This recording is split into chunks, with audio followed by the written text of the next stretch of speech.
inside. Mayer does not want to give him the space. He's going to force him the long way around, and he's going to take it, but he's going to go way wide. Is he going to hold the speed up? He's in the grass trying to hold on. Simon Mayer has got the speed, and he is going to take that lead back just as they cross for the win.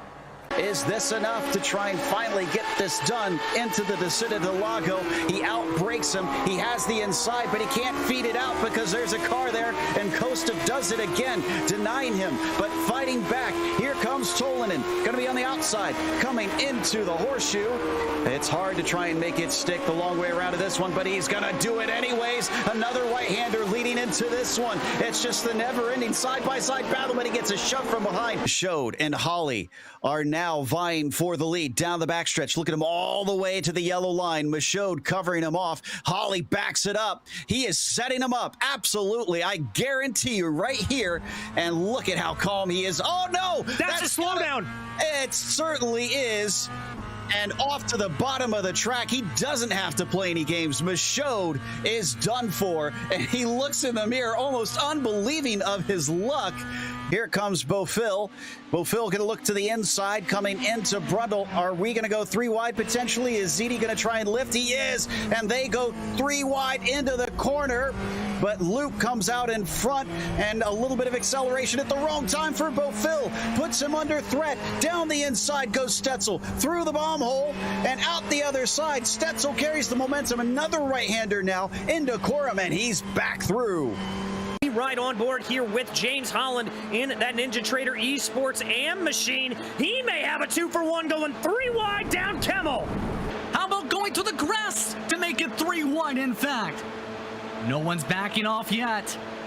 Doycombe on lap 3. No one's backing off. Horvath now backs it off. Luna nearly squeezes Holland off the track. You're just going to stay together as we get a move to the inside.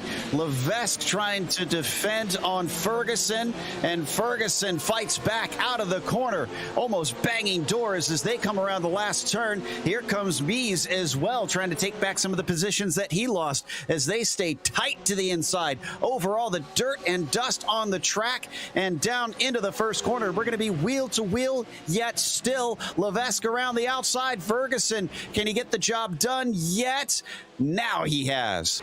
And it's not over yet for the battle for 7th. Harper holding on to the bottom. Soranzo trying to jump past Walker. They crash coming to the final corner. Soranzo and Walker crash down the front stretch. The last cars on the lead lap trying back up down the straightaway. Walker will finish in 8th backwards to close the year.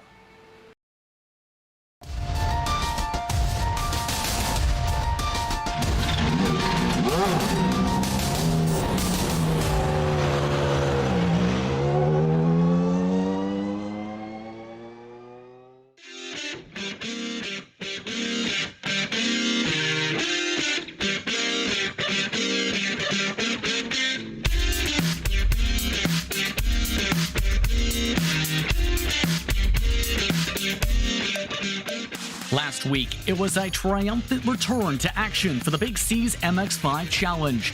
Setting Racing's Pablo Espes executed his strategy to perfection to not only lead a majority of the race, but to win it over Delta Sports' Cam Eben at Summit Point Motorsports Park. Now, the real challenges of the season begin. Today, the top drivers in the series look to conquer the mountain. This is round 2 of season 6 of the Big C's MX-5 Challenge, live from iRacing's virtual Mount Panorama circuit. Hello everyone and welcome to the Global SimRacing Channel's coverage from Bathurst. My name's Justin Prince. Alongside me in the booth tonight is IMSA driver Michael W. Johnson. Behind the scenes is our director Ryan Bauer, and he's using cameras provided by the great Dougie Beard. Today now takes us to one of the toughest places to survive at, Mount Panorama.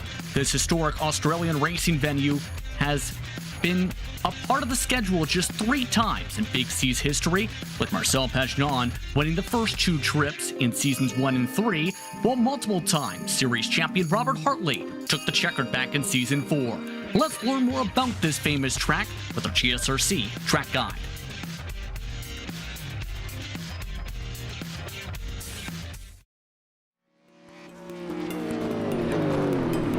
Welcome to Mount Panorama Circuit.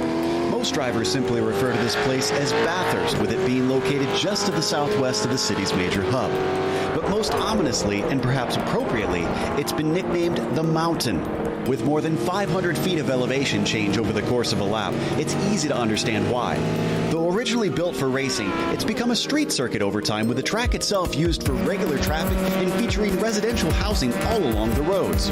This makes this 4-mile, 23-turn course incredibly unique in the world of racing. In the past, the track has hosted a variety of types of cars, including open-wheelers. But modern safety standards means that most competitive racing has now been limited to sports cars and touring cars. However, the dangers are very real due to the incredibly high speeds and lack of runoff throughout much of the circuit. The quickest parts are the run up the mountain straight towards Griffin's Bend, and then the flat-out blast back down the Conrad Straight and into the chase. This chicane was added in the late 80s to break up the run down to Murray's Corner. But while most chicanes are derided for ruining the character of a track, the terrifying speed as you approach it and the general difficulty make it fit right in with Bathurst challenges. However, the toughest portions are undoubtedly along the mountain itself, with notorious corners like the Cutting, Rock Skyline, the Dipper, and Forest Elbow. In fact, one of the more unique worries of this course is that all of these parts are so narrow that track blockages due to wrecks are not uncommon in the first few laps.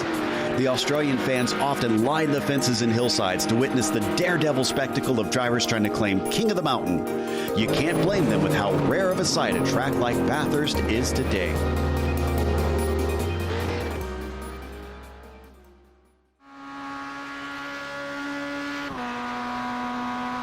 That's a look at our GSRC track guide for the Mount Panorama Circuit. Now, Michael, this massive circuit is one where, for Big C's competition, it's been hard to stay clean and out of trouble, to say the least. Out of the 3 races held here by the series in the past, just 6 out of the 121 combined starters have finished the round without an incident point. That being said, what can you tell us about racing here with the Mazda MX-5s? Well, regardless of the car, it's an absolutely terrifying track from time to time.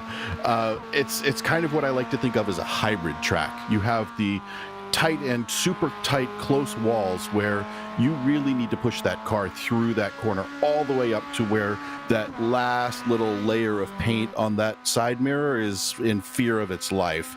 But then you have other sections, like when you're going down Conrad Straight, you've got plenty of space on either side, and you can kind of take a breather, check your gauges, and feel okay. But what really stands out with this car is, especially if you've driven it for the past several years, they've recently changed this car's layout. Instead of having an H pattern shifter, they've put in a sequential shifter. And that first gear runs up to about 100 kilometers per hour, 62-ish miles per hour. And then every pull after that, you're getting 18 to 20 miles per hour before you have to pull the next gear. That in itself changes the mindset, because you'll go into a corner thinking this is a second gear corner because you're so used to it being a second gear corner, when it's actually a first gear corner. If you're under, say, 58, 57 miles per hour, it's worth going down, or if you're below that, it's worth going down into that first gear. That's another interesting point here, is with that sequential transmission, if you feel like you might want to not take the time normally for that shift, the shift on a sequential is almost zero. It happens pretty much immediately. You feel it as soon as you make the pull on that lever. And in those cases where, in the old school way of thinking, I'm coming in here, I'm just going to glide through here in third gear, well, now you're actually in second gear because of the gear ratio difference, and you might want to pop it down to first for that big pull off of the corner, and then pull that second gear to keep it going. It's going to be intriguing in turn how these drivers fare here, since it's been a couple seasons in turn since the last time they've driven this car here at the circuit. Now let's take a look towards how the championship standings are faring out. After the first round, it was Pablo Espes who took the max points with the victory, 30 points total. Brendan Hawken finished in second with Cam Evan, Daniel Williams, and Kenny Brady rounding out the top 5. 15 points separating the top 5 early on. Keep in mind, as per some of the regulations in past seasons, there are a couple drop groups to factor in down the line if there are troubles. But to say you don't want to rely on those drop weeks early is an understatement. On that note, let's take a look now towards your race details for today, Michael, as these drivers get ready for the second round of the season. Yeah, this is round 2 out of 10. We've got a 40-minute race in front of us, and it's a fixed setup. Everyone has the same advantage or disadvantage, depending on how you look at it. The interesting part about that, do you like the way the fixed setup is? Does it suit your driving style? We also have an incident cap of 20, which, in my opinion, for this track, might be a little late because, man, those walls come quick. And then we're going to award some points from first place all the way back to 15th.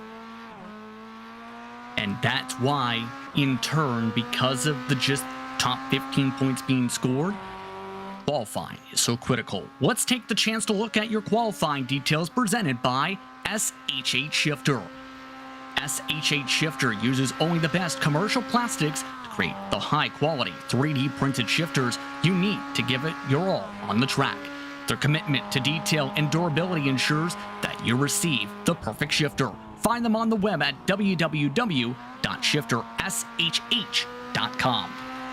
Currently, the drivers are in the midst of 15 minutes of qualifying, 4 laps all solo, and strict qualifying scrutiny is on, meaning you can't necessarily use certain tactics to try and play with the various speeds you can get. It's very strict how you handle the tires and anything along those lines here in this qualifying session. And in turn, Michael, with the field size is when it comes to the series, and with today having 55 drivers entered for today as this qualifying session goes on, that qualifying is going to be critical for drivers like Thomas Schmidt, who we're now on board with. Yeah, qualifying plays a huge part at a track like this. There's so much draft that happens here, and not just on the places you would think, like Conrad Straight or Mountain Straight. Going up the mountain, especially in this car, because once you come through not Griffiths, but right after Griffiths, when you're starting to head up the hill through the cutting, you put your foot to the floor and you are on throttle 100% all the way through to McPhillamy Park. And depending on how you're feeling and how those tires have warmed up, you might even be able to go through McPhillamy with just that 4th gear pull right before there and coast right through there. Now you're going to have to brake for Skyline, but it's basically drafting from the cutting all the way to Skyline, just like it is going from Hell's Corner to Griffiths Pit. On board with some of these other drivers, a few of them are taking the opportunity to build up their 3rd, in some cases their 4th laps currently, already approaching 5 minutes to go in session. Here's Brandon Hawken, who's currently 6th in qualifying. His quickest time, a 2:32.1.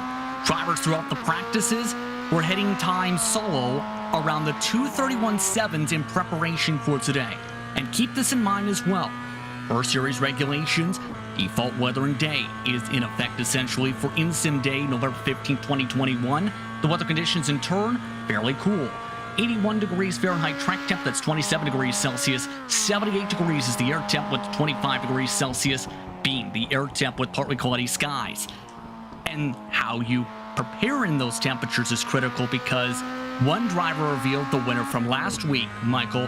Pablo Espes had accidentally practiced in 50 degrees Celsius weather, not expecting to be nearly half the temperature. Well, I think that actually probably worked to his advantage a little bit because now he knows how that car is going to feel when he gets into later parts of the race. Tires are starting to wear out.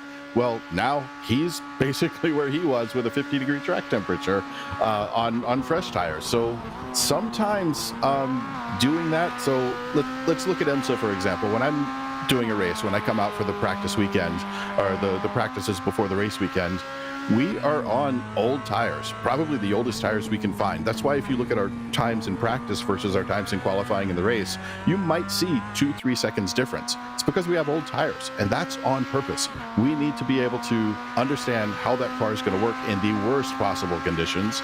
So when we get those fresh stickers on there, it's like the heavens opened up and the sun shone down upon the car and everything came together. And it can definitely be valuable in turn to know how it would react in the biggest case scenario or the worst case scenario in terms of temperatures and where. As we now follow Michael Baumgartner. Of note, Pablo Espes, as you see him cross the stripe, did get within a couple 100ths of Daniel Williams for the top spot on the qualifying charts. Williams of note is only on his third lap though. Keep in mind, Marcel Pagnon is third. Cam Eben, who has been one of the quickest drivers throughout the day in the practice race, is in fourth. Daniel Bristow is currently in the fifth position. But today also brings a few drivers for their first starts of the season, keep in mind, who have had a history of being fast or could potentially become some factors throughout the race. Take, for example, eNASCAR Coca-Cola iRacing Series driver from 2021, Anthony Burrows, 13th on the board. He's had a solid history of running in the top 10, Michael, in this series. Yeah, it's interesting to see when a pro driver tries to find out what iRacing has to offer. And not everything translates, but a lot does. So understanding how to work the traffic, understanding strategy goes a long way. But there is a little bit that's different in the way iRacing and other platforms work as far as how you interact with the car, or virtual car as it is in this case. I've talked to a lot of my, we'll just call them co-workers. That's a nice way to talk about it. So when we're out there on the track, we're having a great time. But when you get these guys who may have, like me, enjoy a day or two on iRacing before we go, it's always interesting to run into those guys who are often referred to as aliens and trying to keep up with them. It's always that kind of, well, how is he doing that? And then we kind of get the perspective of the other side when people come to us and say, how is it you're so fast going through this sector? I can't make the car do that. And I think it's a nice twist to the tables there. One, some of the other drivers that fall under the category of professional levels or qualifying drivers. Seen a bit of Michael Cozy Jr., part of the eNASCAR Contender iRacing Series. Also one of the drivers towards the bottom of the poll. And pylon currently from the Force Dynamics Dollar iRacing Grand Prix Championship, Jose Soria. But one of the big drivers to keep an eye on who is not having a good start this season compared to some of his competitors. Pagnon is at the top of the board, for example. Usually, you see Robert Hartley up with them, Michael. Robert Hartley is currently 17th. He qualified mid-pack last time out as well, and then crashed in the first couple laps from contact from behind. He did not score points to start the season. Robert's one of those drivers who I've watched very closely. He is honestly one of the most brilliant iRacing drivers I've seen. This car suits him beautifully. And honestly, it does surprise me to see him back in 17th. Part of that may be the fixed setup gotcha that I kind of alluded to earlier, where he wants maybe a little better rebound damping, or a little more camber, a little less camber, something that suits his driving style better.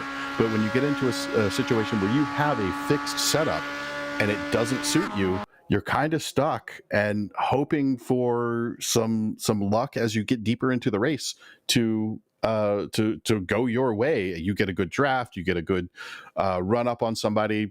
Somebody runs off track, which not so good for them, but great for you. Those kind of situations are really kind of what you're hoping for. It's surprising personally to see someone as good as Robert Hartley that far back, because like I said, I have watched him in the past and absolutely love the way he drives. Drivers have finished up qualifying. It's time to head towards your butt kicker starting grid. Hart Butt Kicker products are silent subwoofers that deliver powerful bass through your couch or chair so that you can feel the crashes, racing engines, and special effects in your movies and games. Butt Kicker transducers are virtually indestructible and maintenance-free, with thousands of units currently in service. Check them out at thebuttkicker.com. About a minute until the green lights go out. Let's take a look quickly at how these drivers will start today. Marcel Pagnon starts the pole today. The two-time winner here at Bathurst starts alongside Daniel Williams. Verdict Volstad is in third. Pablo Espez, the defending winner from last week's, in fourth. Cam Eben, keep an eye on him from fifth, along with Daniel Bristow. They were quick throughout the practices today. Caleb Hines starts in seventh, with Kenny Brady in eighth. Brandon Hawkin, the defending champion of the series, starts in ninth. Riding the top 10 today is 017 of Inatani. Michael. In P11, we've got Pavel Szymanek followed by Ryan Busk on that row. Next row, we have Nico Arvilami. Hope I said that right. Apologies if I didn't. Anthony Burrows on next spot. We've got Ethan Lampy, followed by Austin J. Smith, Robert Hartley, who we were just talking about, Dominic Plona, Austin Johnson, and Ari Haro. That's among your top 20 drivers as we are underway for round 2 of the Big C's MX-5 Challenge season. As we come down into the first corner here, this is always a scary part for every racer, but it looks like they're going through fairly cleanly. A little bit on the grass. Oh, going on the outside a little bit there. Still maintaining a fair amount of traction out there. It looks like nobody's losing too much ground, although we do have one spinner. Yes, indeed. That was around the 20s. That is James Yacht, who is not able to get going in the 45. The rest of the field clean as they make their way towards Griffin's Bend for the first time today. Many stay in single file, but a couple try to get some passes early. Trying to get on the inside there in Griffin's Bend. It's a tough place to pass, but it's not impossible. You can hold onto that inside line, and if you have a little bit more bravery than the guy next to you, you'll be able to beat them coming down to the cutting. Some of the drivers still trying to shuffle themselves about here. Ashton currently holding on to the top spot still. Several more stuck side by side still. Hyde stuck side by side for the 8th position with Brady. Able to get side by side, out of the side by side to the park section now. Once we get up into the mountain, into the uphill, it's important to try to stay single file, or if you've got a really good run, you can make the pass. But before the cutting, it's great. After that, all the way up the hill, getting all the way back around, we're gonna need to stay pretty much single file all the way through the parks here. Now making their way out through the S's towards the tipper for the first time today. And no crashes so far, other than the one spin amongst the 53 scheduled starters for today's race. Don Curley holding on to a couple car length advantage, a few drivers side by side. There has been an incident to mention for 27th involving Frank Mossman, the co-team member for Cam Eben. The Delta Sport car is now the first DNF of the race. Sam Smith has also ended his day early as a result of trouble. But amongst some of the lead cars, Kenny Brady and Caleb Hyde still scrapping a little bit, staying inside single file once more, heading towards the chase this time to end off the first lap of the final couple corners. Coming down through the chase, looks like we've got a nice single file. Everyone's behaving themselves well, trying to take advantage of the draft that you get coming down through here. Coming up to our final corner, Murray's Corner. Let's see how we come around for the first lap of this race. Everybody staying in line. Brandon Hawken, we see here, moved up to 7th place.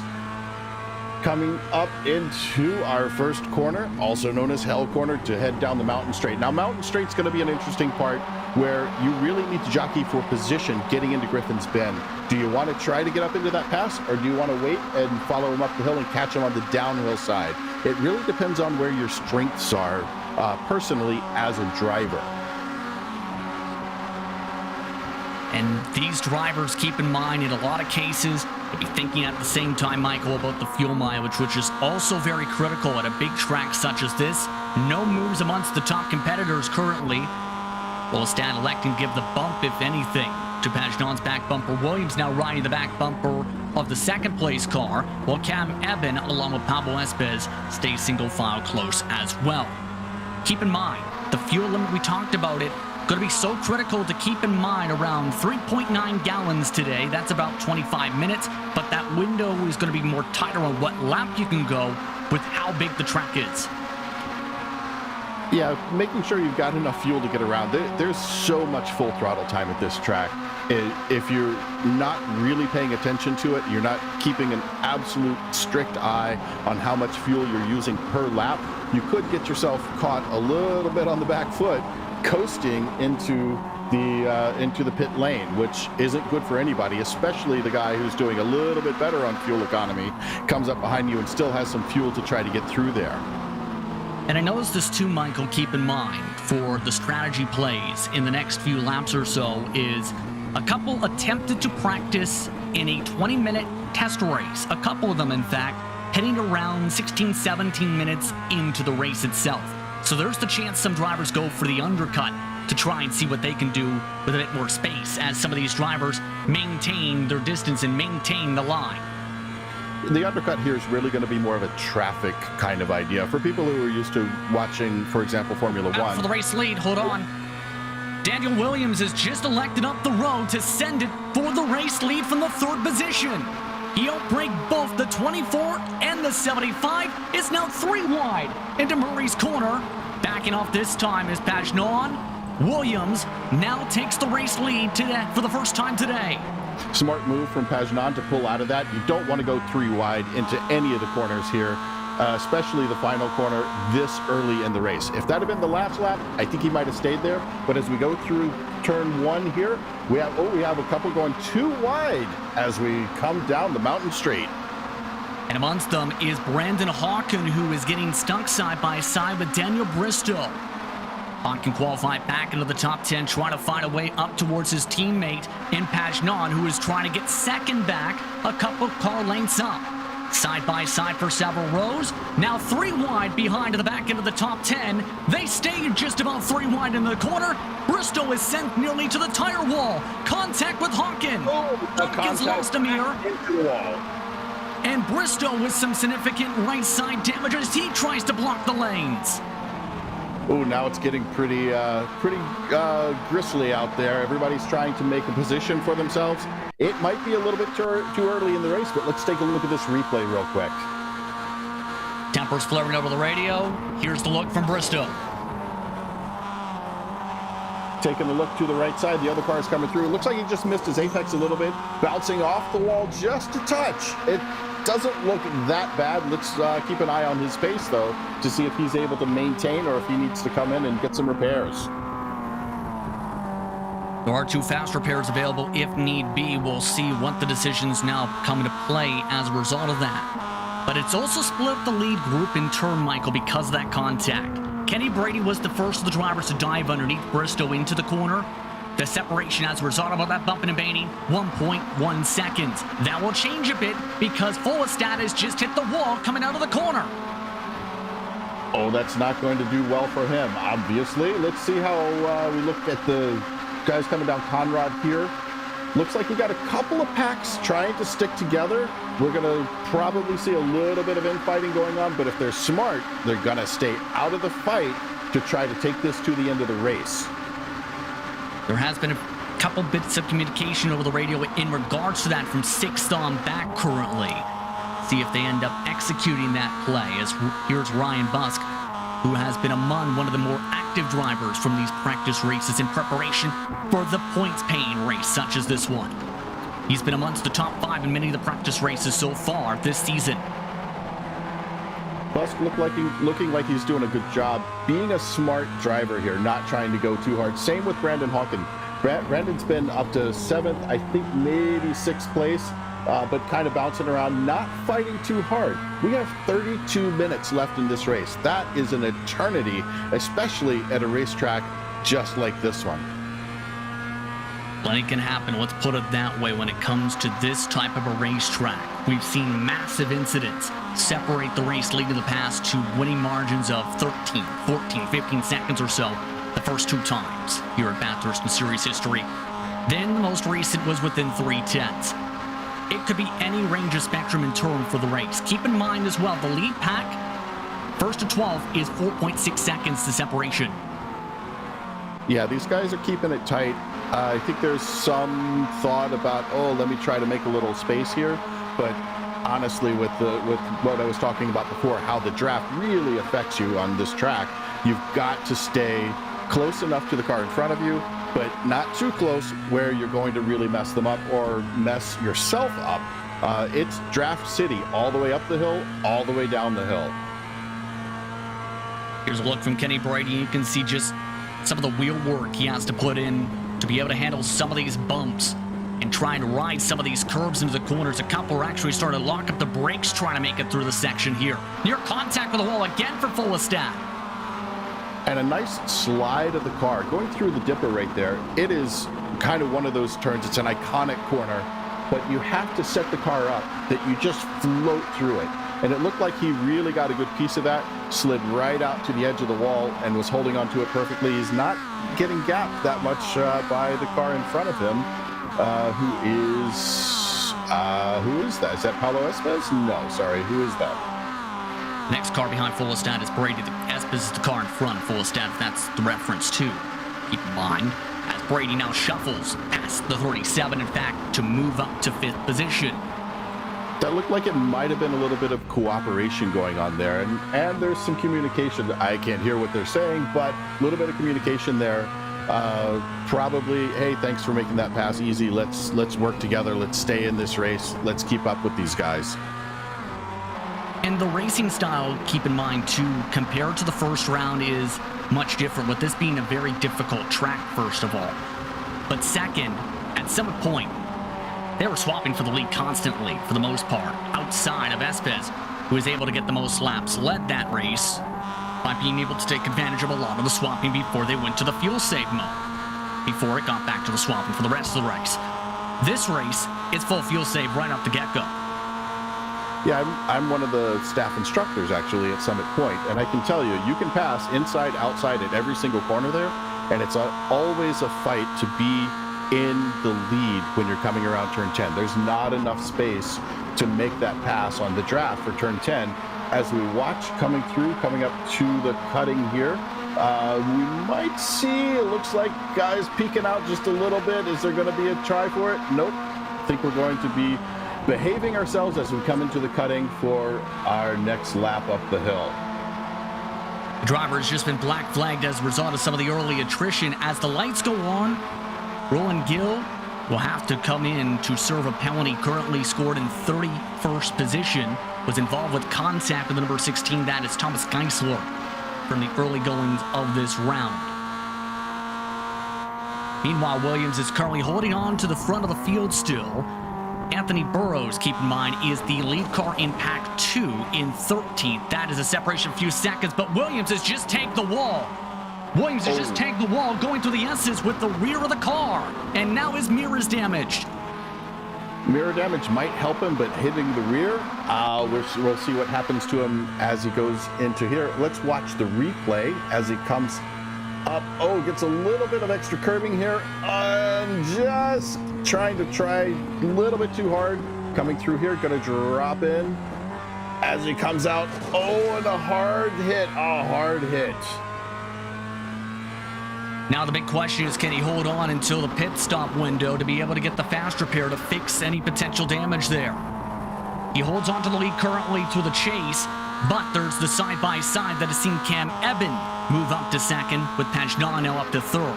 So a couple drivers are starting to try and pounce on that as they make their way down the straightaway, while a few others are still shuffling and bouncing around the other packs, such as here with the GSRC replay.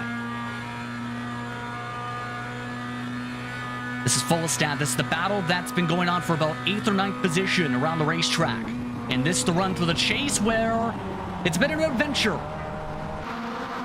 Oh, and doing a little landscape work as we come through here. I'm sure the grounds crew will be happy to see that. Only one last spot as a result of that. And as a result, Fullestad has now separated a few drivers from the main group. Here's the look now from 12th place. This is the back end of the new second pack. Noticing Ryan here has decided to back off a little bit. He doesn't want to press too hard just yet. That was a good spot to try to make a pass, but this far back, he's got eyes on the future. He's looking ahead to make sure that he's not going to ruin everybody's race in this little mini pack. He wants to have everybody in this pack get up and make a much larger pack coming up here. Looking the back side from Fullestad. Looks like he's trying to just maintain, hold pace, hold station. Not too much movement that anybody's trying to make here. The Radicals car currently holds on to the lead car of that group. Here's a look from Hides, who is a part of the home region to this racetrack, keep in mind. He's very pumped up on the series Discord about today's race, on how things have played out. It's been decent speed from the 92 right up to that bumper, the 5th place car in Espes. This is a nice shot going through the dipper there. Everybody just single file, finding their line, and trusting the drivers around them, knowing them. We're several minutes into this race, several laps into this race. They know what the guys around them are doing. They know how they take that corner. So they're biding their time, waiting for this downhill section going down Conrad Straight, and probably not trying to make any passes just yet. I think we've got a little bit of time before we start seeing things get a little bit jiggier. And now we're approaching the first 15 minutes completed this time around, an estimated 10 laps to go. Which drivers will start to think about the potential strategy calls. We'll see this time around. Anyone peeking towards the pit? Yes, Cam Eben looking to try and peel on into the pit lane. Brains, Pagnon, Brady, and several others with them. Good run into the pit lane. This is a part of the racetrack as well, and you're trying to make up time here as much as you can. The less time you spend in the pit, especially coming up to your pit stall and then beyond, the better off you're going to be. Somebody who comes in a little bit slower, they're losing time. It's easy to make up time here. It's hard to make it up on the racetrack. Of note, a crash has just taken place involving the 5 machine as well. That was among some of the higher up-ranked drivers. They have just put their car onto the tow truck as well. Here's the service, a mixture of some of the drivers preferring the right sides, some preferring the left side tires here for this service. The pit stop deltas, about 13 seconds for Kenny Brady, 17 for Eben, just about everyone else about 17. So only Brady, Pagnon electing to go for shorter stops, everyone else 17 plus. Yeah, interesting to watch how they're deciding what they're going to do. That could be just one side of tires versus 2 sides of tires. This is one of those tracks where quite often you can get away with replacing only either the left or the right side tires. My choice, personally, right side tires. Why is that the case, you feel, Michael? Well, you've got 2 big corners. The first corner going through Hell Corner down Mountain Straight, and then, of course, coming down Conrad. It's loading up those right side tires pretty hard, and you need that extra little bit of speed if you've got somebody right on your tail, so you're going to want to have fresher tires on the right side. Meanwhile, it's worth noting Daniel Williams has now bounced off the wall through the S's. More damage for Daniel Williams, the current race leader. Both mirrors are now flopping about. He makes his way through Forest Elbow. He's lost a few tenths alone this lap as a result of just about everyone else in his main pack pitting the last time by. And now he's got more damage to compound on top of it. This looks like it's going to be a good time for him to go ahead and head into the pits for that fuel stop and tires and one of those quick repairs. I think it's going to be an incredibly appropriate time. Let's see what he does as he comes through here. Coming down. Oh, yeah, nice graze off that wall there. I think he's going to start having a little bit of crabbing going on as we see in that replay. He's lost all the time he had over the entire grouping behind him. Does the 43 come in as a result of all that contact? He's thinking about it. He Espez is going into. It looked like he was trying to take a look in some sort of mirror, not his side mirrors, that's for sure, to see if Espez was going to come in as well. Probably the virtual mirror in that case is off and away they come in. The current top 4, Fullestat keeps on going, along with Hal Semanik, Nico Arbilomi with a quiet race so far, also staying out, along with several others. So now, the 24 is out to the race lead. As the rest of the drivers currently rolling their way to their boxes. Here's a look from the Finland-based driver in Arbilomi. It looks like he's trying to stick right there, just holding back. You're gonna hear him probably lift off just a little bit coming under the Petters sign, right up to the braking zone here. I don't think he's going to try to make this pass. It would be unwise. We've seen a lot of scrappiness going through here. Right now, stick where you are, hold on to it, and keep the hammer down as much as you can. Rejoining though, looks like we've got a couple of our recent pitters coming back on the track into this melee that's going on right now. Pablo Espez is currently leading this group, but Cam Eben wants that lead of that pack. Side by side for the net lead. How about 3 wide again? Pagnon takes it 3. He backs up behind Eben. Move Eben up to the lead of the net pack of drivers who have hit so far. Pagnon still stuck side by side. Now with Kenny Brady, though, into the cutting. Pagnon again backs off to prevent going side by side here. Yeah, nice move right there. Good job from Cam to try to open up as much of a lead as he can with those two fighting too wide back there. That was a good move, a smart racer's way of racing through that. But remember, they've got a draft. Even through this section, everything is full throttle. As they come up through the top part of the parks, coming around through McPhillamy Park, absolutely flat on the floor.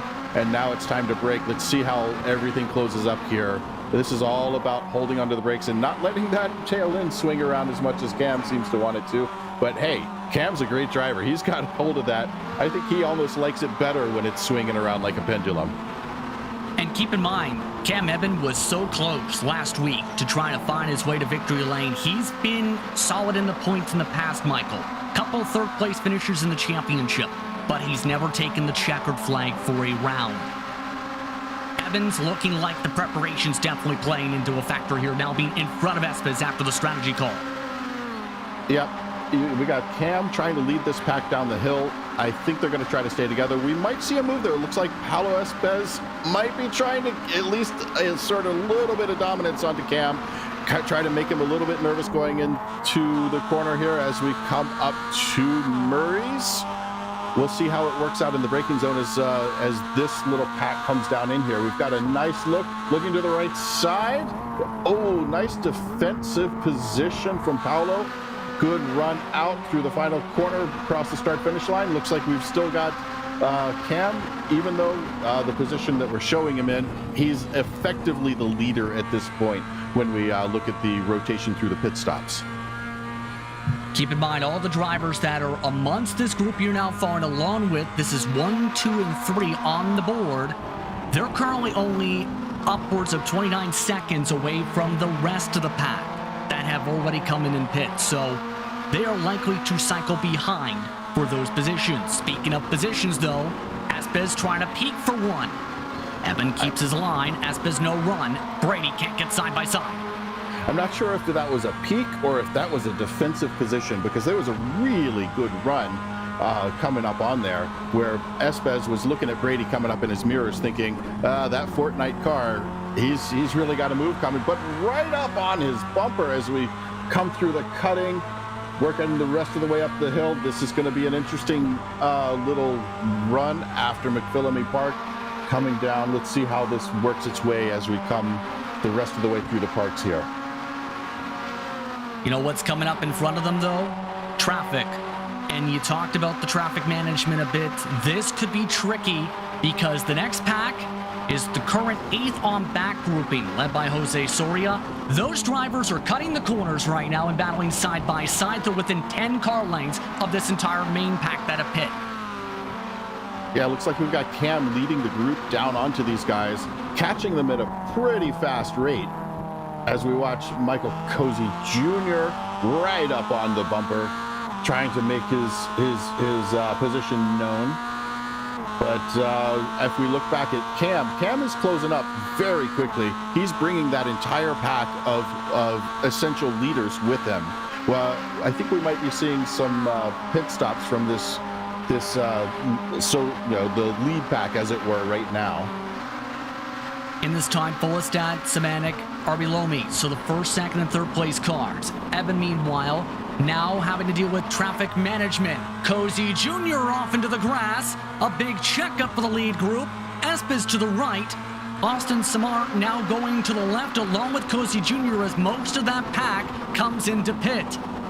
Good choice from that pack as Cam and his crew started coming through there.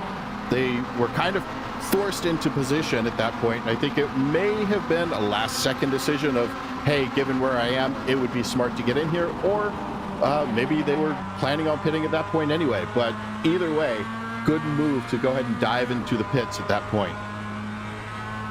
All right, past the halfway point of this race. Estimated 6 to go when they get back to the stripe this time, with about 16 minutes to go total now on the clock. Keep in mind, the drivers who have pit, the way they're cycled, Eben, Espes, Brady, Pagnon, Williams, Hawken, and Hides, all in the lead pack. The lap car now goes all the way to the wall as Eben Evan now nearly gets into him. That's Thomas Geisler moving on round, as Thomas Geisler was the current leader, keep in mind, before that. And Thomas trying to hold on, trying partially to stay out of the way, but I think he wants to have a good race too. I have actually raced in iRacing races with Thomas. He is a good driver. He is very aware of what's going on around him. And like I was saying before, this fixed setup may not suit him exactly, but he is another one of those excellent drivers who can pretty much drive anything you throw at him. Here's the tough part. You see first and second? Guess who's in between second and third? Thomas Geisler's car. So right now that's built up a buffer about 4 or 5 car lengths between them and Kenny Brady currently. Here's the look from Brady. No place for Brady to go. A little bit wide trying to go into the dipper there. That's really going to be trouble for Brady in that Fortnite car. He's trying to get around, looking for any possible way. Let's see as they come through. Heading down the hill, is he going to get enough of a draft to push? I'd like to see a little bit of a bump draft right now. Let's see if we can get Brandon Hawken trying to get up in there. Is he going to bump him? Is he going to bump him? Give him a little bump, go through? Yes, that is exactly what we need to see. That's how he needs to get around. These two guys are trying to work together to get back up to where Pablo and Cam are. So there's the move. There's the pass. Geisler still now having several cars. And a very brave move. Oh, that was a hard cut down. And we've got some more unintentional landscaping going on here. Daniel Williams not making friends here as they're now fighting side by side. They've lost 2 seconds now to the top 2. Williams not backing off. Geisler is coming to pit. Williams up to 3rd. Hawken now dives underneath for the 4th position in all the craziness. Williams was pretty decisive on that. That felt like a little Max Verstappen type move at that point. He was deciding, it's time for me to get back up here. I'm tired of playing this game. I got to go catch Pablo and Cam. He's made it clear he prefers to be the lead car of the group with how aggressive he was to take the lead in the first place before the pit stops. And now, Cam Evans got someone pushing. That's Espes, who's trying to break away forward, but the draft is starting to help the others catch back up. I think Espes and Evan are trying to work together to do the best they can. They know this pack coming up with Daniel Williams leading them is definitely formidable. They have the ability to catch up to them as we watch them cut through the cutting right now. Off through Sector 2, up the hillside and up the mountaintops now. Separation, 2.2 seconds to the next group in front for this entire pack, staying single file throughout the section of note. Bristow, who was amongst this lead group before the pit stops, he's now on his own in 8th. The battle involving the final points sees Dominic Lona, who is on a different strategy and a bit less fuel compared to Niguari Lomi, holding on to 14th and the 15th positions respectively. Ari Harlow and Austin Johnson are the first drivers out of the points. Yeah, taking a look at what we've got going. Here's Robert Hartley. We were mentioning him before. I think he's just having trouble with this setup. It does not suit his driving style. I have driven his setups before, and I like them. They really do suit the way I like to drive. But it could be this particular setup isn't quite doing exactly what he wants as far as rotation of the car, trying to get it through these sections with the walls, trying to reach out and grab you. Not the greatest of starts to the season for the multiple-time champion. Remember Hartley, season 1, 2, and 4 title winner. Back up towards the front. Here's the look from Espes again. Espes and Evan trying to work together, I think, here. You see Espes just pulls out just a little bit. I think there's probably a bit of communication going on here with these guys saying, look, if we work together, we're going to have 1-2. We'll work that the last 2 to 4 minutes of this race. We'll get into it. But right now, we got to pull away from this pack if we're going to preserve any podium position. Exactly, especially with 5 estimated laps to go, this time by at the stripe. Williams has now broken away. A bit of trouble, I think, just built up with Hawken and company. They lost about a second or so as a result of Brady getting attacked by Hawken. And now some of the teammates are hooking up, Michael. Oh, this is really turning out to be an interesting little push of these guys. We got Marcelo and Brandon trying to get back up to the rest of everybody else. I think they want to get that last spot on the podium, if not 1 or 2 above that last spot.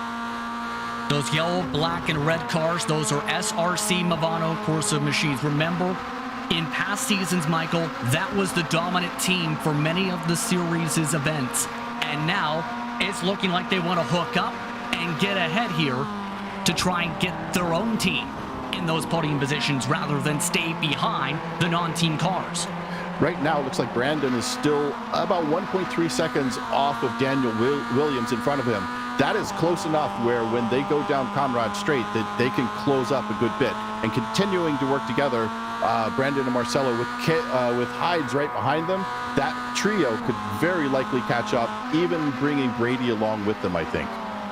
Here's the thing, too. Daniel Williams, he's now within 1 second, in fact, 9/10 to the race leader. A hard send gets him now within a couple car lengths. Williams is back up to the main group with under 10 minutes to go. I wonder if having his mirrors back on his car helped him drive a little bit faster at this point. Well, he's actually knocked off the right side mirror again. But there is a virtual mirror, keep in mind, that the drivers have. Plus, there's that big mirror for those who don't use the virtual mirror to still use. Yeah, I never use the virtual mirror. I try to keep it real, as it were. But, as we watch the battle going on in front, we've got Paolo and Cam really trying to do their best to pull away as Paolo comes around the right side. Is this a little, let's talk about it, what are we going to do here? As we come into the chase, looks like they may be working together. There wasn't too much defense from Cam on that particular move, as Williams is hanging with these guys. Paolo, Cam, and Daniel looking like a good shoot for the podium, although we're going too wide behind the leader as he comes in for the next spot. Just pulling out at the last second. He knows we've still got 9 minutes left in this race. 9 minutes is going to seem like an eternity to this pack, especially now that the pack has changed. Although we've got a little bit of an updraft going on here, we may be looking at a new friendship developing at this point. Daniel Williams, again, keeping up the aggressiveness here amongst these cars. Now in the 13th total lap times currently in the 2:32s for some of the lead cars. The drivers who stayed in line, 2:31.7. And those drivers gained 4/10 in the span of the initial move. Williams now trying to make the pass to the outside of Griffin's Bend. Will that stick? No. Nope, not going to stick that one, as we got Cam trying to make a little bit of space on the inside, pushing it up. Is he going to be able to get around here? Nope. Thinking the better of it, decides to pull out as we come into the cutting, looking at some lap traffic ahead of these guys. This could be an interesting play. How are they going to play through the traffic here? That's going to be very interesting on how that plays out. There's a fair bit of space currently on the racetrack, keep in mind. But there is one driver that's 41st currently in scoring who is struggling. Check that 39th. And Kedza, the number 2 machine to keep in mind. In case these drivers catch him late. But now the choo-choo train has hooked up. The top 7, 1.8 seconds apart. As we come through into the dipper now, watching everybody try to make their way through here, getting as close to that wall as they possibly can, and sphincters tightening as they move through that whole section. These walls are incredibly close. Coming down to the final corner to make it down into Conrad Straight. Now it's a draft fest down the hill. Let's see how this works for these guys as they work their way down the hill. Couple times Williams, if he has gotten the run, he's attempted to make the move. He is behind by 4 car lanes to Espez down the straight. Staying to the right side. We got Cam taking a little peek out. I wonder what's going on there. Why is he looking out? Here comes Williams. Williams coming around the outside. Working with him. I don't know. Maybe the friendship is falling apart. It looked like they were having a good time together. Maybe they're just trying to pull away from this black, yellow, and red team. Here comes Hawken and Pagnon. Now that gets interesting.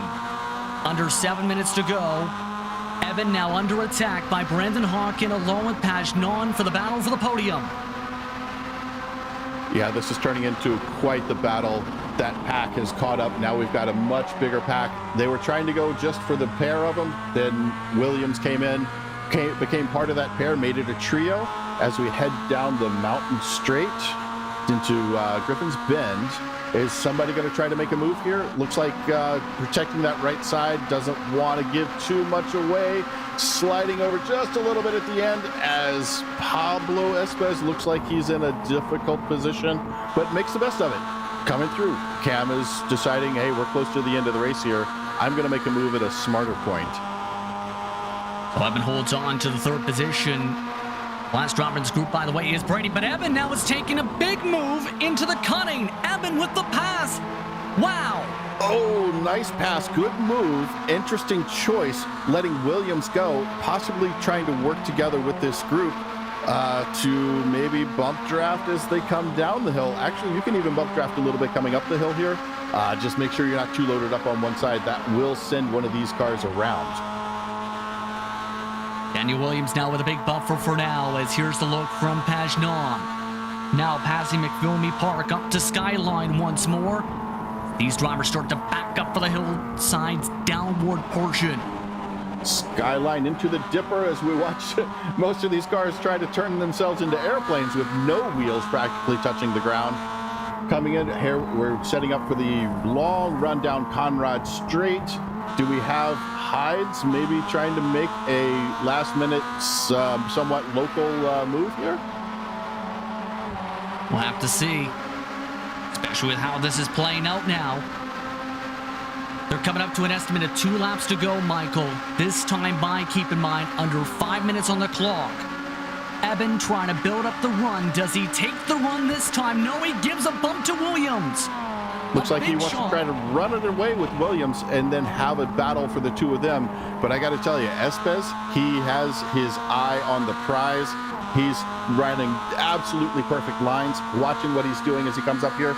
Trying to stay a little bit in draft, not too close, but going up the inside. What does it look like? Oh, pulls out, tries to. Somebody's got a problem. Kenny Brady doesn't have enough gas, Michael. Oh, big mistake. Big mistake. Oh, I hate it when I don't have enough fuel to make it to the end. That's usually in these 24-hour, 12-hour, 6-hour races. But hey, it can happen in these fuel-limited races just as easily. Of note, Ari Harlow has also just had a crash. He was amongst those in the final points paying positions fight. But now, the fight is on up front. Eben keeping bumper to bumper with Williams, this time down the mountain straight. The question is, Michael, when do you make the move to win this? Well, it looks like Espez thinks now is the time to make the move as he gets around Cam. Can he make it stick this time? Cam is trying to hold onto that outside, which becomes the inside as we come up to the cutting. Is he going to hold it in? Looks like he's going to get a little bit of a push as we come up into here from Hawken. Hawken, 4th place, looking for the 3rd place as we go into the cutting and up the hill. Oh, this is some really good racing. I think, though, in answer to your question, it's going to be coming down the hill, possibly at Murray's Corner or maybe even the chase just before that.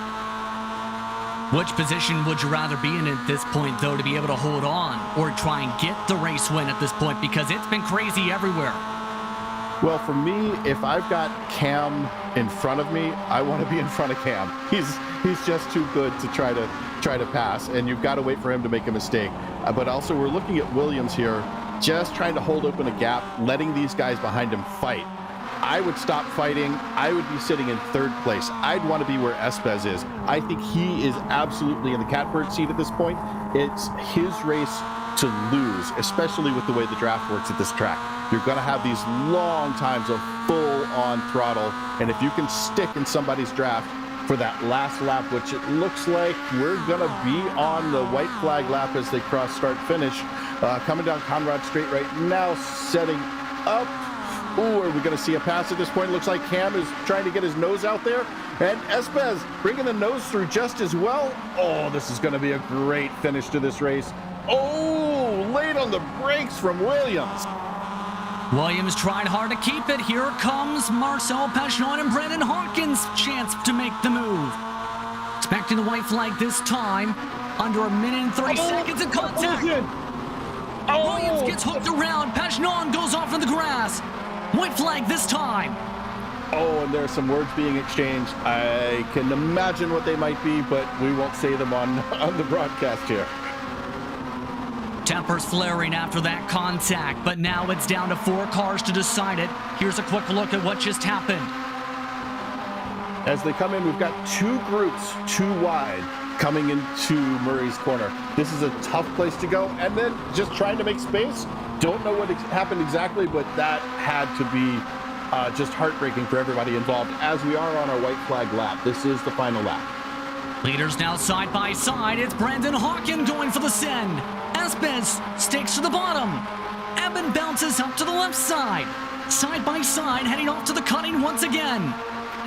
I think Espes needs to hold out just a little bit, but can't come back too much because we have Hides trying to sneak up the inside as they run up the hill. But I think that draft is going to help just a little bit. Oh, nice little sneak through there from Brandon Hawken. I think he caught a little bit more of the wall than he was expecting, but because he's got that little bit of draft, he's able to just pull ahead of the local favorite. Bumper to bumper now for the top 5 cars. Clock reaching full zeros now. Checker flag half a lap away. Who's going to get it is the big question.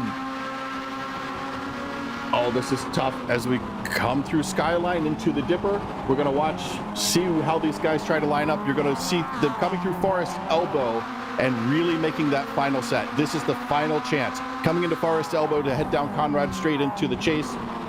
I think that this is where we're going to see our ultimate chance for a pass and for a win. But like I was saying before, I want to be where Espes is right now. He's got a good run with, is that Brandon behind him? Looks like, yeah, Brandon Hawken behind him.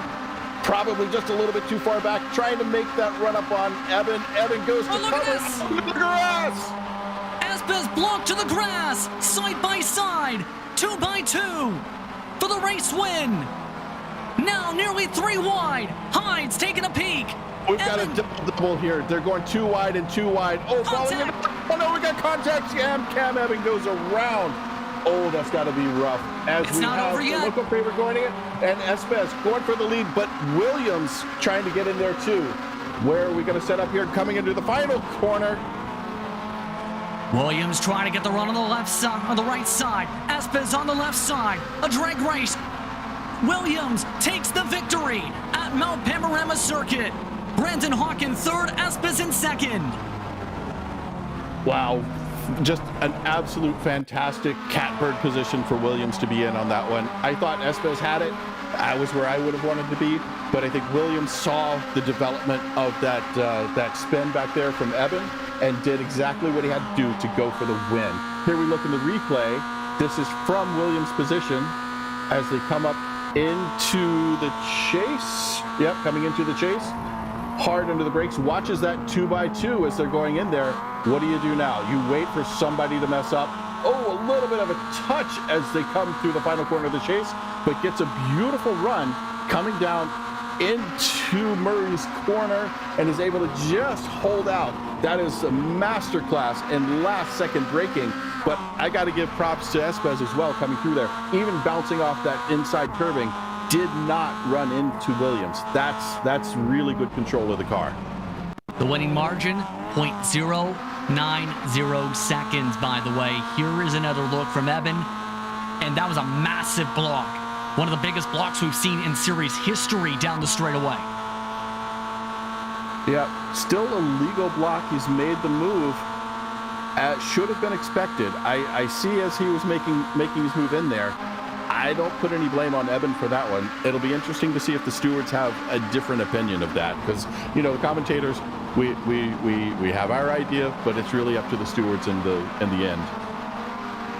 And then the calamity continues off to the corner into the cutting. Eben ends up getting spun around. Massive contacts lead to a crazy finish here at Bathurst. Take a quick break. Post-race coverage coming up right after this. You're watching the Global SimRacing Channel for coverage of the Big C's MX-5 Challenge.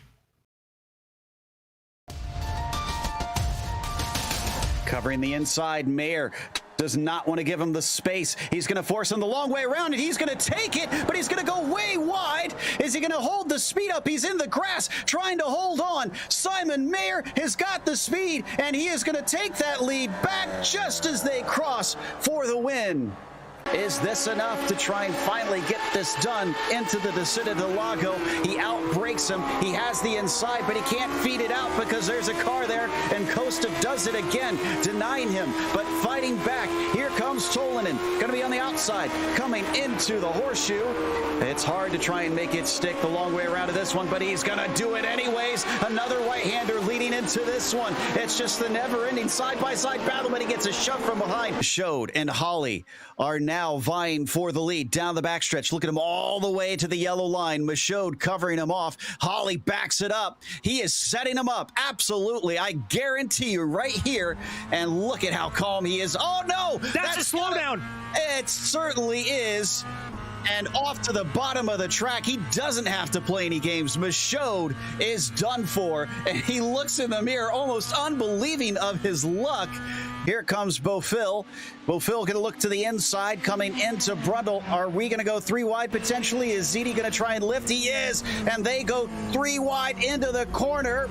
But Luke comes out in front, and a little bit of acceleration at the wrong time for Beaufil. Puts him under threat. Down the inside goes Stetzel, through the bomb hole, and out the other side. Stetzel carries the momentum. Another right-hander now into Corum, and he's back through. Right on board here with James Holland in that Ninja Trader Esports AM machine. He may have a 2-for-1 going 3 wide down Kemmel. How about going to the grass to make it 3 wide, in fact? No one's backing off yet. Combe on lap 3. No one's backing off. Horvat now backs it off. Luna nearly squeezes Holland off the track. You're just going to stay together as we got to move to the inside. Levesque trying to defend on Ferguson, and Ferguson fights back out of the corner, almost banging doors as they come around the last turn. Here comes Mies as well, trying to take back some of the positions that he lost as they stay tight to the inside. Overall, the dirt and dust on the track and down into the first corner. We're going to be wheel to wheel, yet still Levesque around the outside. Ferguson, can he get the job done? Yet now he has. And it's not over yet for the battle for 7th. Harper holding on to the bottom. Sorenzo trying to jump past Walker. They crash coming into the final corner. Sorenzo and Walker crash down the front stretch. The last cars on the lead lap trying back up down the straightaway. Walker will finish in 8th backwards to close the year.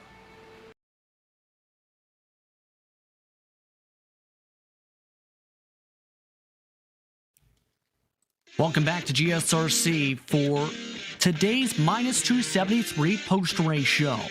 Whether it's on the real track or the virtual track, minus 273 has one goal in mind: produce the best racing gloves to get the job done.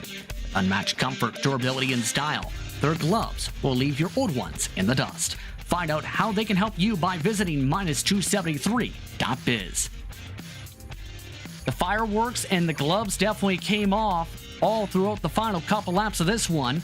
That's in the end, after being shoved around and pushed around, it's Daniel Williams who comes away with the victory in a drag race over Pablo Espez. Brandon Hawkin once again finishes on the podium with a 3rd place run, with Caleb Hyde, the first one outside the podium, in 4th, 2.3 seconds back. Then, as a result of the calamity, Daniel Bristow was able to finish in 5th position, 8 seconds back, bringing Paolo Samatic and Austin Smith amongst them with him. Ryan Busk, remember him, had a very quiet run in some of the mid-packs, was able to finish in 8th. Cam Evan, after his spin, recovered to 9th, with Anthony Burrows quietly taking the top 10 today. Bringing up the next group, we've got Nico Arvelomi bringing at 11th place, followed by Austin Johnson. Caden Rush, followed by Kenny Brady. Robert Hartley, Ari Harrow, and then we have Cato, Van Opstal, Schmidt, and Mariak bringing out the top 20. 21st goes Dominic Plona, with James Yawn involved in the first incident of the day with a spin on the first lap in Hell Corner, finishing 22nd. Smart amongst those drivers amongst the major traffic. Midway through the race finishes 23rd. Simon Paulding, 24th. Rafael Franco, 25th, with James McMurchie in 26th position. Michael Cozy Jr. gains 12 spots to the checkered flag. Well-known streamer Winval 8820 finishes 27th. Lee Martin 28th. Howell Mirandas finishes in 29th after starting 44th. Brian Sabelski finishes out the top 30. Coming in 31st, who started in 54th position, we've got Ryan Pandicio.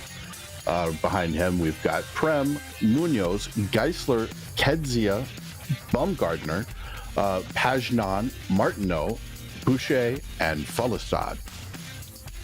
Right on behind them in turn, 41st on back, seems Justin Anaconis in 41st. Jose Soria, his play through with MX-5s didn't work out well. 7 laps down, 42nd. Christian Lindroff in early DNF as well, 9 laps down, 43rd. Then Ethan O'Ray finished in 44th. Rowan Gill after his penalty, 45th. Lappy, 46th. Blaze Crawford from Elliott Sauer Esports, 47th. Max Brady finishes 48th. Natani finishes 49th. And Aiden Aquino finished out in 15th, and we made it 1 lap or so in this one. Frank Mossman, as well as Tyler Gary and Sam Smith, 16 laps down. Justin Hilly, 17 laps down, along with Alex Jackie, also 17 laps down. Keep in mind, 55th did not take the green flag for today's action of Big C's MX-5 Challenge Racing. But Brandon Hawken once more found his way to the podium today in a calamity-filled finish.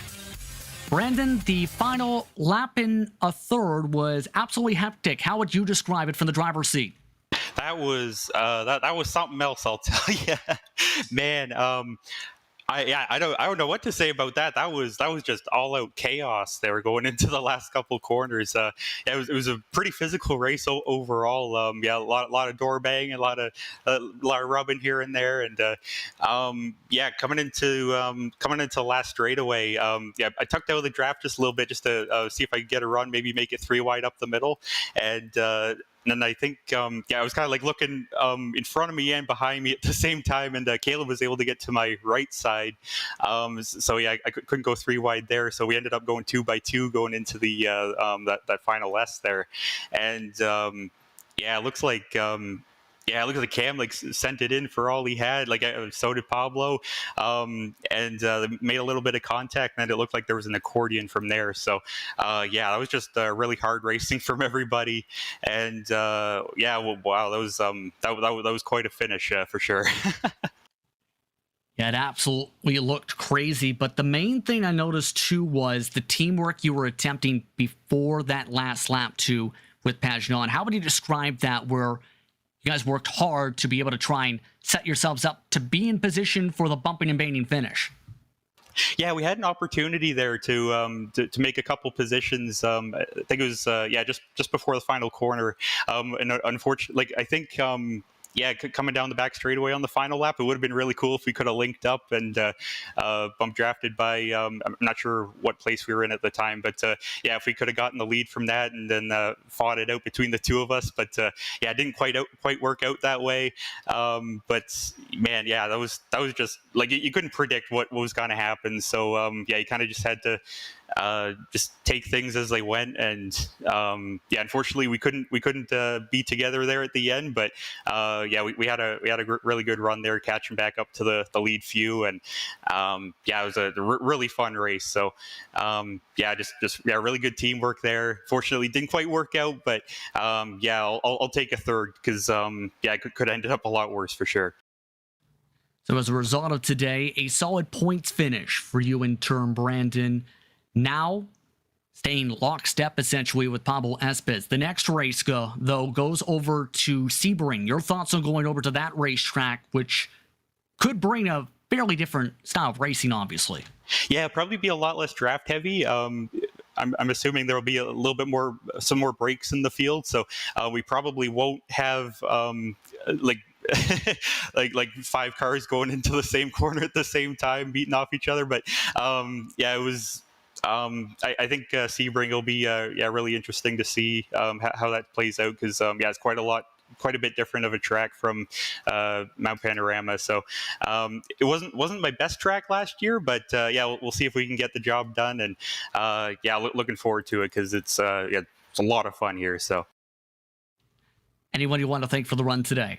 Well, I'd just like to thank everybody at SRC, Movano Corsa, you guys at GSRC for everything you do, Cam for hosting the series, and all the series sponsors. And yeah, just like to shout out Marcello. He had a really good run going. He had a super fast qualifying lap, and yeah, he was got to be one of the ones to beat there. But yeah, just didn't play out, and everybody at the end there, that was just an all-out brawl. So that was pretty crazy, and I enjoyed myself. So yeah, looking forward to next week. Thank you very much for the time, Brandon. Congratulations on the podium. Thanks so much, guys. It's Brandon Hawken finishing in third today. It was a crazy race. Let's put it that way, though, Michael, especially the final 10 minutes or so. Once the urgency level started to pick up, how would you describe your opinion on how this race finished out today? I think the best way to describe it is I'm out of breath. That was absolute nuts, but in a good way. It was like a controlled chaos. Everyone had their mind on what they were going to do. As we just heard from Brandon talking about how he was trying to set up, ended up too wide. What am I going to do now? And I think some people got a little bit surprised. But as we said early on in the broadcast, we were talking about let's jockey for position, then we're going to cruise for a little while, and there was a little bit of playing around during that middle cruise section, and then just an all-out push at the end. Everybody putting absolutely everything they had into that last probably 3 laps, definitely last 3 corners. And the next race on the schedule, keep in mind, brings a lot of familiarity, I think, towards your direction. Sebring is next up. How would you describe that racetrack and what to expect next week after what could be a contrast between this week and next week? Brandon had an interesting point about it not having too much draft worthiness to it. There is some, but because of the way the track is set up, it is really difficult to draft there. I think you've got a good run going down into the hairpin, but other than that, everything else is really tight. Now, it's another old school track that has uneven surfaces, and you really need to make sure that your car is handling the way it's going to bounce off the 400 different types of pavement you have on every lap. Actually, it's probably 5 or 6 different contact surfaces that you have from lap to lap on each lap going around the course. And it really does put the driver kind of in an interesting position when you're going across where it may be rubbered in a little bit versus not rubbered in a little bit. Is it better to have the concrete or the tarmac under you? And which version of concrete, which version of tarmac are you going to be on? It's really a huge challenge. And I think we're going to see, just like Brandon said, I think he called it perfectly. We're going to have some bigger separations, and we're going to have a really difficult time trying to follow all the action. There are so many places to pass there, so many places to make your intentions known and to try to assert a little dominance with that little peek out here and there to try to break the guy in front of you off of his brake line and maybe cut up under him, do an over-under, or however you can get through there. It's just one of those amazing tracks that's so difficult and so incredibly exhausting, even in the sim. So it's not just getting beat up by the track surface when you're in the car. It's just as difficult in a simulator to get in there and try to drive that track, because you are fighting so many different track surfaces. You're fighting so many different opportunities for passing and defending. It's an exhausting track, but it's so much fun. On that note, we'd like to thank you for tuning in into tonight's action from Bathurst. We'd also like to thank our sponsors for this series, SHH Shifter, Butt Kicker, and Minus 273. We'd also like to thank the companies who provide the software and hardware for our broadcast, listed on screen now. Additional thanks to Jude Lawan, who provides our wonderful music. See the screen for how to get a hold of more of our great work. Thanks to the companies who provide the software and hardware for our broadcast, listed on screen. Well, we'd also like to take the time to thank the team today in Michael, Ryan, and Dougie. You can find out more information about GSRC at globalsimracingchannel.com or through our social media listed on screen. Also, be sure to check out the merchandise store at simracingmerch.com/GSRC. Link in the description below. Don't forget to subscribe to our YouTube channel as well as hit the notification bell. Just a moment here on GSRC. As talked about, the next race heads off to Sebring International Raceway, where that race will take place November the 21st. Coverage starts 4:30 p.m. Eastern Time. Be sure to tune in for what could be an intriguing third round of the season. We also have upcoming races for other series listed up on your screen, so be sure to check those out and mark them down your calendar. But until next time, race clean, race hard, and we'll see you on the track.